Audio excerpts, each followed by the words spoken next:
If I could selectively wipe my memory to read these books all over again, I definitely would.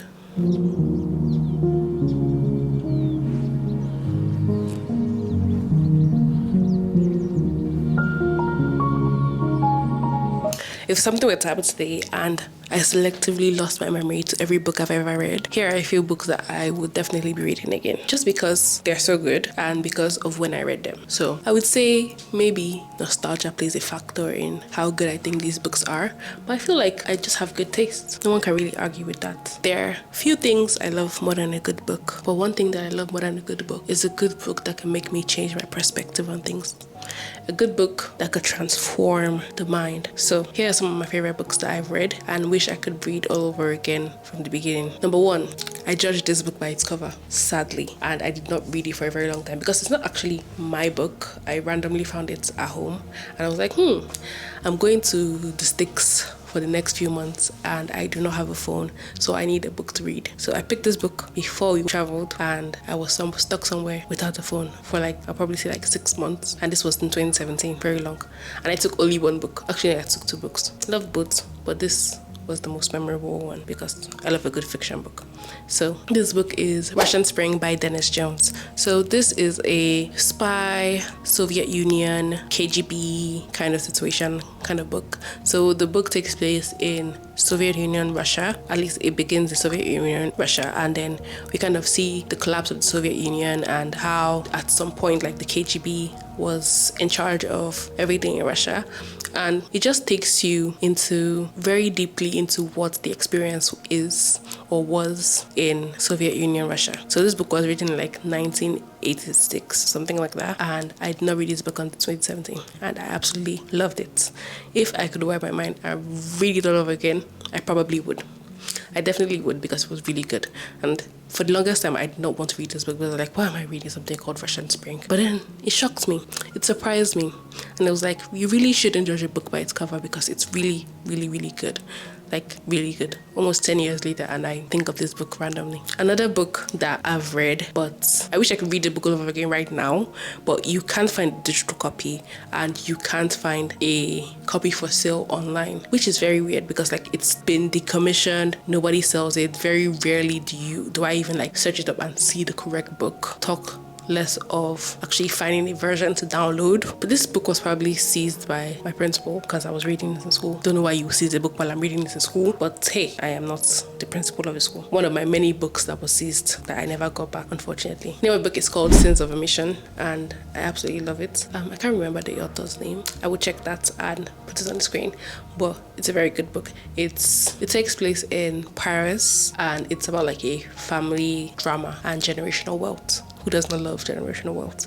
Well, it takes place and we follow the lives of this elite family and all their sins, basically, that they have committed and all the secrets that they hide. Sins of omission, secrets that they were not told.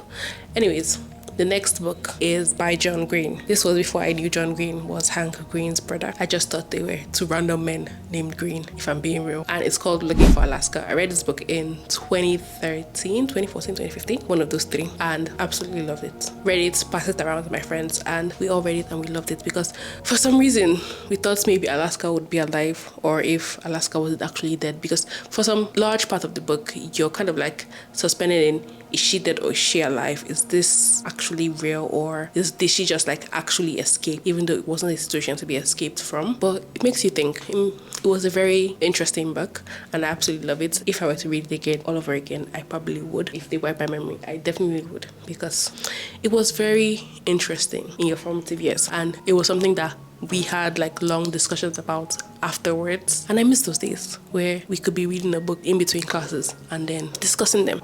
On the same vein of books that I put my girls onto, everything Jenny Han. So The Summer I Turned Pretty, To All the Boys I've Loved Before, and a lesser known Jenny Han solo book. So every single thing Jenny Han has ever written, I absolutely love. I've read them multiple times. I read The Summer I Turned Pretty in 2014, 2015. I read To All the Boys I Loved, started when the book was first released, and read it throughout. Like, its release over the next like 3 years, and every single time be discussed. The love for the book. Lara Jean and Belly, they have very similar traits, but not exactly similar personalities.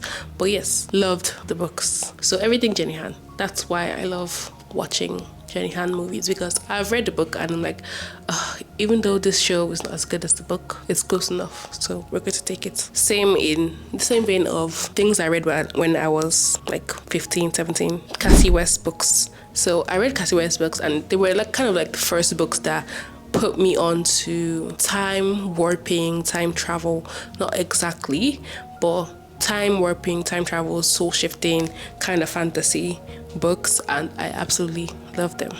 So anything written by Cassie West, I definitely would want to reread. They may not be as like good in terms of like literary taste right now, but they're still good books for when I read them. In the same vein of time shifting, time warping, the Parallel series by Elizabeth O'Rourke. Okay, so I read this in 2021, 2022, one of those two, and I absolutely loved it. I love the suspense, the thrill, the excitement, the kind of, you're left unsure of what's going to happen to the characters, given that something happened in the past, something happened in the present, and they both are like either destined to be or destined to destroy each other based on how the book is portrayed. And it's like, okay, is he going to die? Is she going to die? Are they going to die? Because we have the element of obviously being able to jump back and forth in time. At first, like not understanding what's going on, then but not understanding what exactly is going on, and somehow not even really knowing each other, even though they've known each other for a very long time. But yeah, that in itself, the book itself is very suspenseful. So we kind of like try and figure out what's going on, and you're left on a cliffhanger with every single book. And I don't know, I kind of like books that give me anxiety, in the sense that I really want to know what's going to happen next, because that shows that you're actually telling like a really good story. So it's like, what's going to happen next? What's not going to happen? And I absolutely loved it. The next book on my list is The Folk of the Air series by Holly Black. I love Holly Black. We both love Holly Black. You love Holly Black, I love Holly Black, and we both love The Folk of the Air series. So Cruel Prince, Wicked King. So yeah, I love that book. I love it. I actually want to reread it because I read it once and loved it ever since. I really want to reread it, but when I reread it this time, I want to actually read it in like the chronological order of, yes, they are the like major books, and then there's the like sub books in between. I want to read it in the order of the major book, the sub book, the major book, the sub book, major book, so I could like actually get the full experience of every POV that Holly Black has given us. But even reading it in just like the 3 major books, it's actually like really good.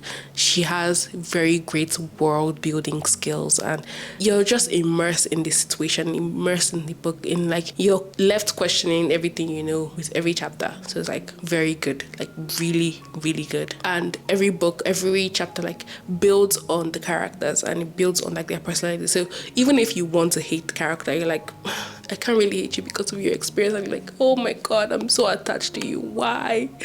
So dramatic, but truly amazing. Chef's kiss. I feel like there are a lot more books that I would want to add to this list, but so far these are the ones I've really thought about, and these are the ones that I definitely will be reading again, and very pivotal to my formative addiction to reading. Anyways, those are all the books so far, but I will let you know if I do add to my list. Let me know what you read. If you were going to wipe your memory today, if something were to happen, if aliens were to come and wipe your memory, what books would you want to read again? Let me know in the comments, so I can know if like I would read that book, or if it'd be a great recommendation for me. Let me know what you think, or let me know what books you want me to read actually, because I love a good book rec. Anyways, have a great day, have a great life. Until next time, Pookie, live beautifully. Sarangi.